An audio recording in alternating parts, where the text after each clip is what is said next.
आदिकाल से ही भारतीय उपमहाद्वीप अनेक जातियों एवं जनजातियों का निवास स्थान रहा है।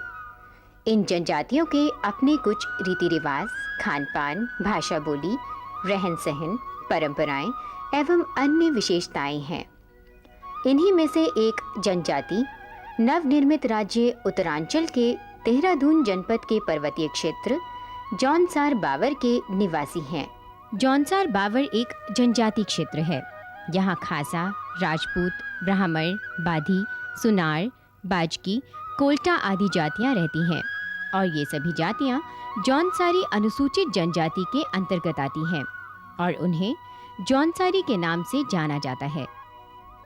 पूरे जौनसार बावर का इलाका चकराता तहसील के अंतर्गत आता है, जो समुद्र तल से 7000 फीट की ऊंचाई पर स्थित है।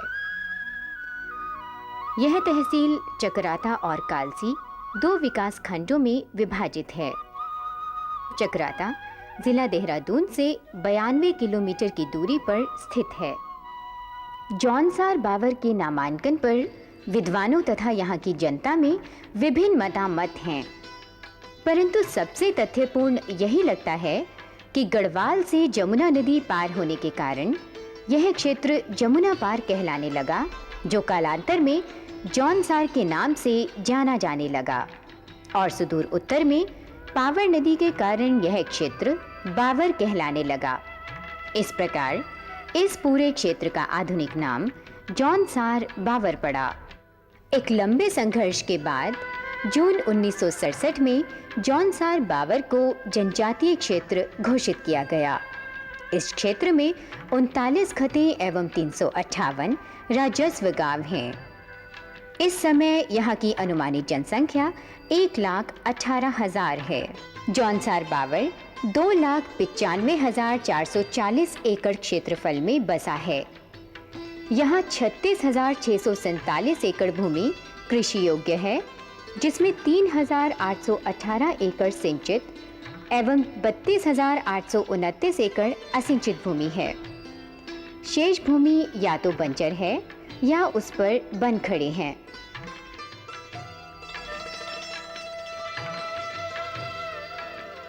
जौनसार बावर के आदिवासियों की उत्पत्ति के बारे में कोई स्पष्ट विचारधारा नहीं है, लेकिन यहाँ के अधिकांश लोग अपने को पांडवों का वंशज मानते हैं। उनका कहना है कि यहाँ बहुपति प्रथा पांडवों से प्रेरित होकर आई थी। लाखा मंडल में स्थित गुफा, जिसके बारे में कहा जाता है कि कौरवों द्वारा निर्मित लक्षागृह में जलने से बचने के लिए पांडव इसी गुफा से बच निकले थे। कालसी में स्थित अशोक की शिलालेख के बारे में लोगों की मान्यता है कि अज्ञातवास में जाने से पहले पांडव अपने अस्त्र शस्त्र इसी शिला के नीचे छिपा गए थे। इन सभी तथ्यों के आधार पर यहाँ के लोग स्वयं को पांडवों का वंशज मानते हैं। जौनसार बावर के लोग आमतौर पर सामान्य कदकाठी, गौरवर्ण तथा सुगठित शरीर के होते हैं। बेईमानी, धोखेबाजी व चालाकी इन्हें छू तक नहीं पाई है। यही वजह है कि यहाँ हर लेन देन मौखिक होता है और ईमानदारी का इससे बड़ा प्रमाण क्या हो सकता है कि आज के युग में भी यहाँ घरों में ताले नहीं लगाए जाते। सांस्कृतिक रीति रिवाज इस प्रकार के हैं कि जन्म से लेकर मृत्यु तक सभी तीज त्योहारों, शादी तथा अन्य अवसरों पर समाज का पूर्ण सहयोग रहता है। जौनसारी समाज में हिंसा व अपराध के लिए कोई स्थान नहीं है। स्त्री व पुरुष किसी भी समय बिना लाठी या हथियार के कहीं भी निर्भीक होकर आ जा सकते हैं। शोषण तो जौनसारी संस्कृति में है ही नहीं। हरिजनों को छोड़कर शेष जातियों में संपत्ति का वितरण कुछ इस प्रकार से किया गया है कि कुछ अपवादों को छोड़कर बाकी सभी लोगों की आर्थिक स्थिति लगभग एक समान है। इसी कारणवश इतनी निर्धनता के बावजूद यहाँ के सभी निवासियों को मकान व भूमि उपलब्ध है। यहाँ शायद ही कोई भूमिहीन अथवा भवनहीन होगा। यहाँ कुछ हद तक उसी समाज की झलक मिलती है जिसकी परिकल्पना प्लेटो द्वारा उनकी पुस्तक दी रिपब्लिक में की गई है।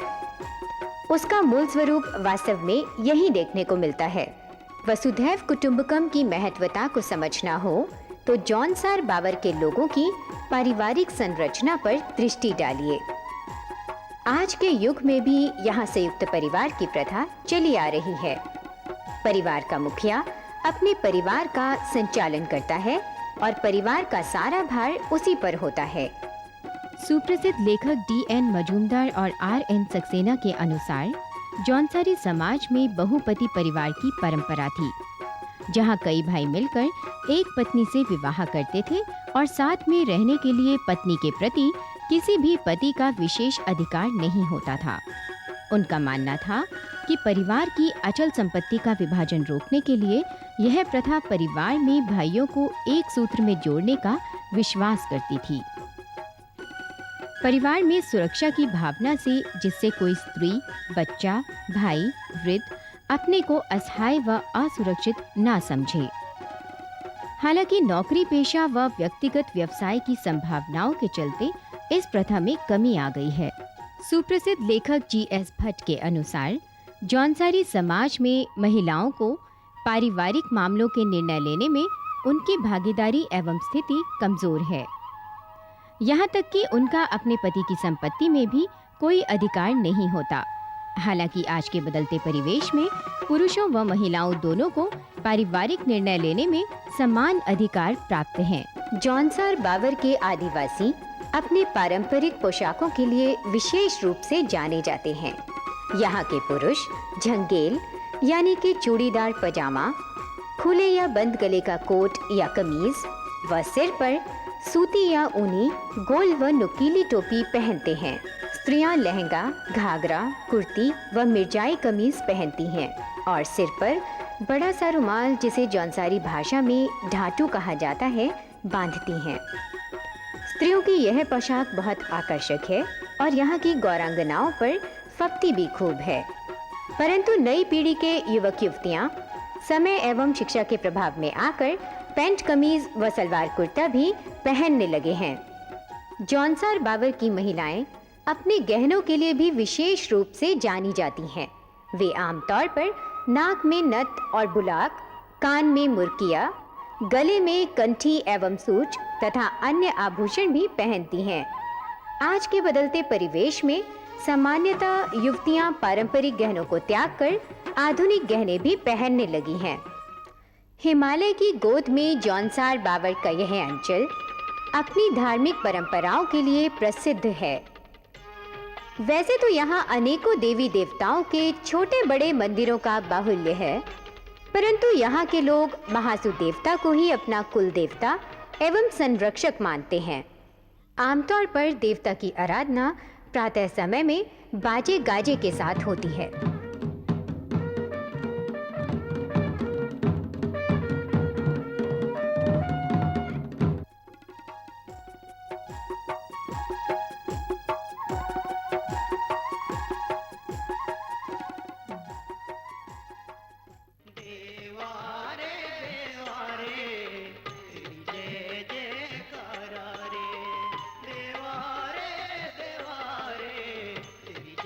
हनौल में स्थित महासु देवता का यह मंदिर, जिसका निर्माण 7वीं सदी में किया गया था, जौनसार बावर के जनजाति समाज का प्रमुख मंदिर है।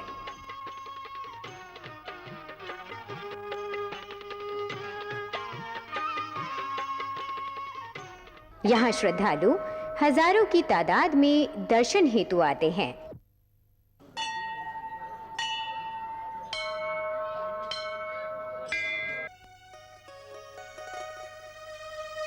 घर में शुभ कार्य संपन्न होने पर जिंदा बकरे यहाँ समर्पित किए जाते हैं। देवता को चढ़ाए गए इन बकरों को घांडुबा कहते हैं।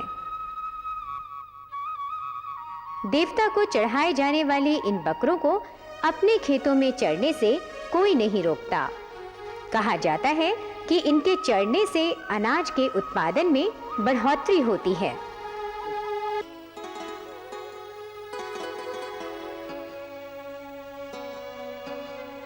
किसी भी विपत्ति के निदान के लिए यहाँ के लोग कोर्ट में जाने की बजाय पारंपरिक अदालत या महासु देवता की शरण में जाना ज्यादा मुनासिब समझते हैं। महाकवि कालिदास की एक सुप्रसिद्ध उक्ति है, शरीर माध्यम खलु धर्म साधनम, अर्थात शरीर सभी धर्मों का साधन है। जौनसार बावर प्राकृतिक संसाधनों से भरपूर है। शुद्ध वायु एवं जल के प्रभाव से लोग सामान्यतः स्वस्थ रहते हैं। यहाँ का जनमानस परिश्रमी तो है, लेकिन स्वास्थ्य के प्रति जागरूक नहीं। साथ ही स्वास्थ्य सेवाओं की कमी के कारण लोगों को अत्यंत परेशानियों का सामना करना पड़ता है। सरकारी प्रयासों से यहाँ अस्पताल एवं छोटी छोटी डिस्पेंसरियों का निर्माण तो किया गया है, परंतु उनमें सुविधाओं की नितांत कमी है तथा अस्पतालों में डॉक्टरों का भी अभाव है। अस्पताल दूर होने के कारण मरीजों को डोली में उठाकर लाना पड़ता है। कभी कभी गर्भवती महिलाओं को अस्पताल लाते समय रास्ते में ही उनकी मृत्यु हो जाती है। जौनसार बावर में अच्छे अस्पतालों की कमी के कारण प्रायः लोगों को इलाज के लिए देहरादून व अन्य स्थानों पर जाना पड़ता है। जौनसार बावर के आदिवासी समाज में जन्म से लेकर मृत्यु तक संस्कारों की प्रधानता है। आमतौर पर यहाँ जन्म से ही लड़कियों को नीचा समझा जाता था, जबकि लड़का पैदा होने पर मंगल गीत गाए जाते थे। परंतु बदलते समय के प्रभाव से लड़के और लड़कियों में भेद कम होते जा रहे हैं। अंधविश्वासों, जादू टोनों एवं तंत्र मंत्र पर यहाँ के लोगों को अत्यधिक विश्वास है। बच्चों की बीमारियों में खास तौर से झाड़ फूंक का सहारा लिया जाता है।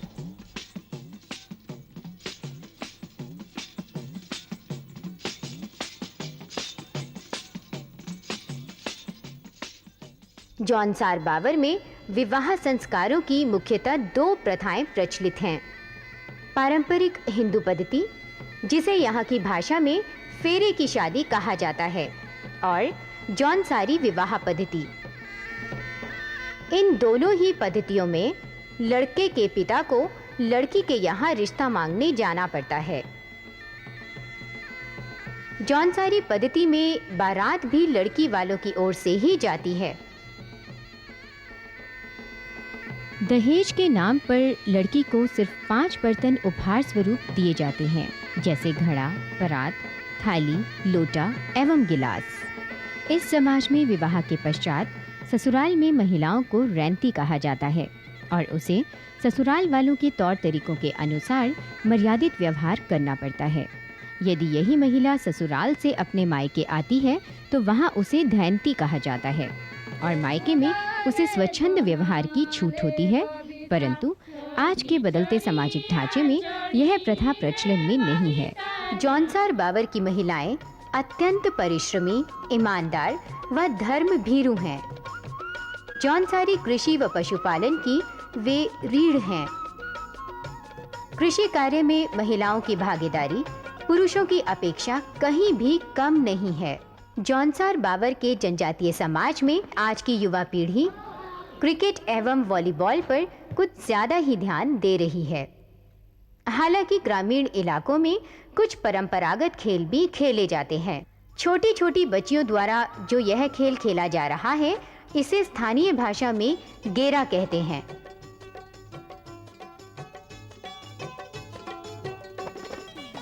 जौनसार बावर में परंपरागत एवं आधुनिक दोनों तरह की न्यायिक व्यवस्था मौजूद है।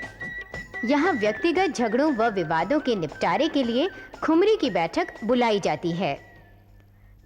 इस बैठक में पीड़ित व्यक्ति मुखिया को विवाद सुलझाने के लिए शुल्क के रूप में 1 रुपया देता है, जिसे नालिश कहते हैं। नालिश लेने के बाद संस्था उस व्यक्ति से जवाब सवाल करती है।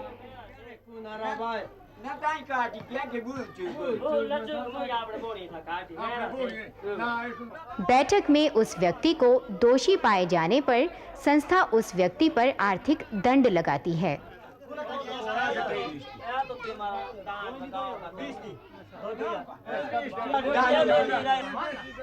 फिर यह दंड स्वरूप मिली राशि पीड़ित पक्ष को दे दी जाती है। हालांकि अब इस प्रकार की पारंपरिक न्याय व्यवस्था से लोगों का मन हटने लगा है।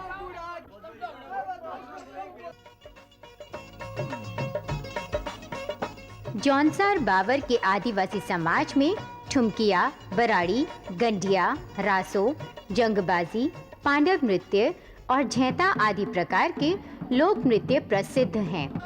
यहाँ के नृत्य अत्यंत लुभावने एवं दर्शनीय होते हैं।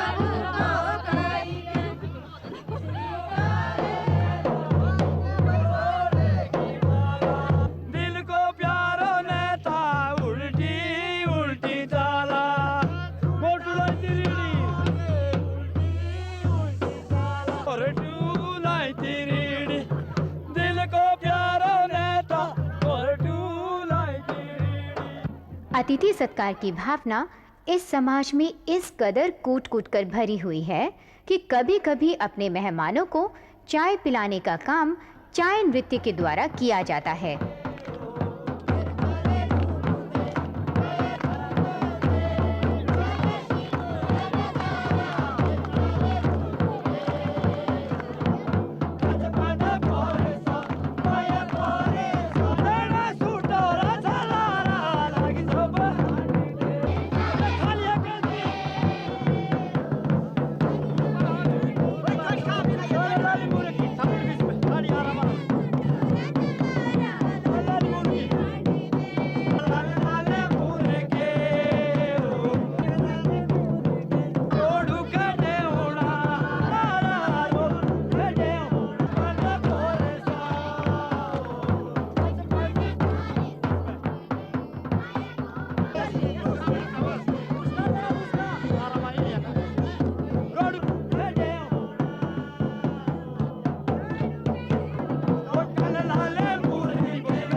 देवभूमि के रूप में विख्यात उत्तरांचल का जौनसार बावर इलाका अपने धार्मिक त्योहारों और मेलों के लिए विशेष रूप से प्रचलित है।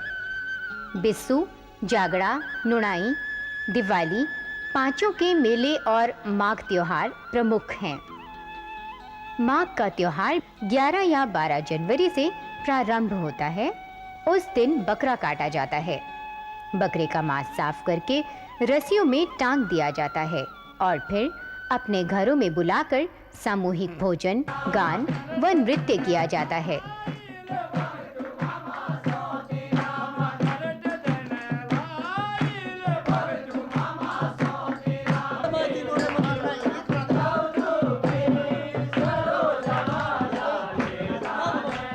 ढोल, दमाऊ व रणसिंगा जौनसार बावर का प्रमुख वाद्य यंत्र है।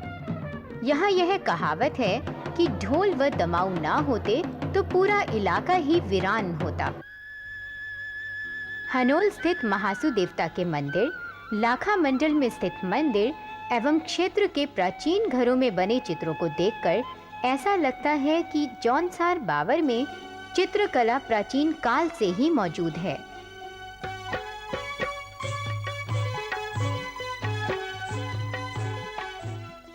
जौनसार बावर का जनजातीय न सिर्फ अपनी सांस्कृतिक विरासत के लिए ही अपितु अपने रण बांकुरों के लिए भी जाना जाता है। आजादी की लड़ाई में यहाँ के रण बांकुरों ने भी बढ़ चढ़कर हिस्सा लिया था। क्यावा गांव के वीर केसरी चंद द्वितीय विश्व युद्ध में सुभाष चंद्र से प्रेरित होकर आजाद हिंद फौज में भर्ती हो गए थे। ब्रिटिश राज्य व सम्राट के विरुद्ध युद्ध करने के अपराध के लिए इन पर मुकदमा चला और मात्र 24 वर्ष 6 माह की आयु में 3 मई 1945 की प्रातः दिल्ली की जिला जेल में फांसी दे दी गई।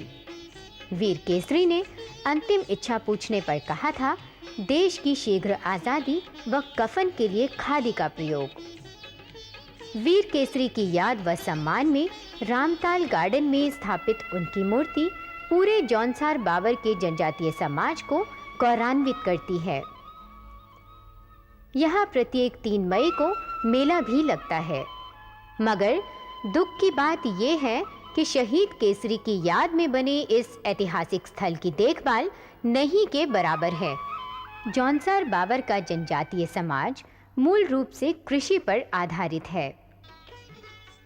क्षेत्र के 95% लोग अपनी आजीविका के लिए कृषि करते हैं।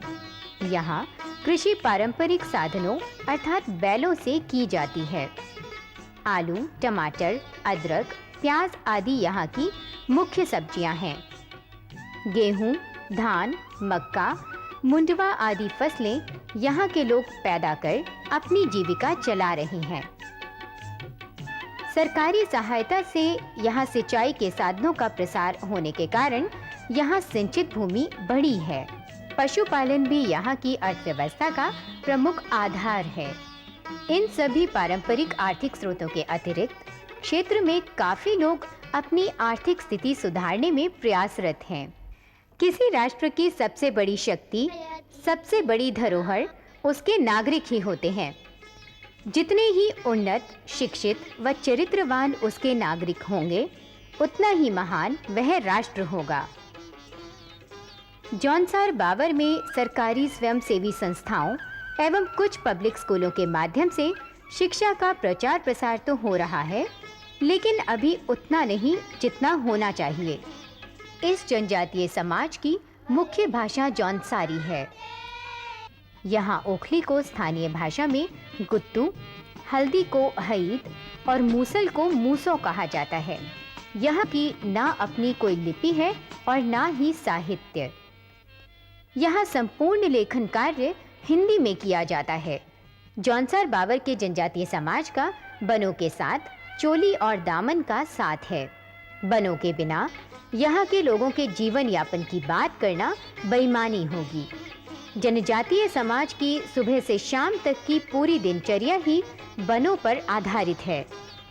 जौनसार बावर के क्षेत्र में दुर्लभ जड़ी बूटियां प्रचुर मात्रा में उपलब्ध हैं। यहाँ के अधिकांश मकान पारंपरिक तरीके से यानी लकड़ी से ही बनाए गए हैं। मकानों को किसी भी बुरी नज़र से बचाने के लिए अधिकांश लोग घर के सामने तिमूर की लकड़ी टांग देते हैं। यहाँ की गृहिणियाँ अपने दैनिक कार्यों में अधिकांश पारंपरिक बर्तनों एवं अन्य सामानों का प्रयोग करती हैं। कुल मिलाकर यदि जौनसार बावर पर एक नज़र डालें तो यहाँ शिक्षा, स्वास्थ्य, सड़कों, परिवहन, पर्यावरण एवं अन्य मामलों में सरकारी एवं स्वयं जनजातीय समाज के प्रयासों से विकास कार्य हुए हैं और उनके जीवन स्तर में सुधार भी हुआ है। लेकिन अभी भी बहुत कुछ किया जाना बाकी है। अपनी इन समस्त विशेषताओं के साथ जौनसारी जनजातियां अपनी सांस्कृतिक विरासत को बचाए रखने के लिए प्रयत्नशील हैं और गर्वित हैं।